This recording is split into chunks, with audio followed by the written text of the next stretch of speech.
বাংলাদেশ ব্যাংকের governor Ahsan H Mansur বলেছেন, আমরা চাই না কোনো ব্যাংক দেউলিয়া হোক, তবে 10টি ব্যাংক দেউলিয়া হওয়ার মতো খারাপ অবস্থায় চলে গিয়েছে।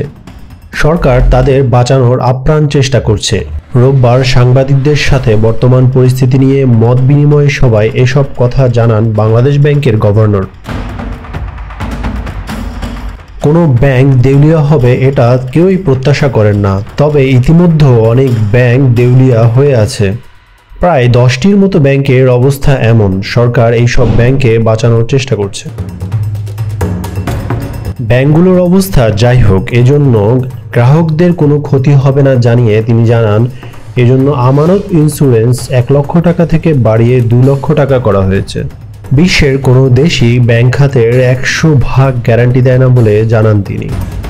বাংলাদেশ ব্যাংকের গভর্নর 10টি ব্যাংকের কথা বললেও সেগুলোর নাম এখনো তিনি উল্লেখ করেননি।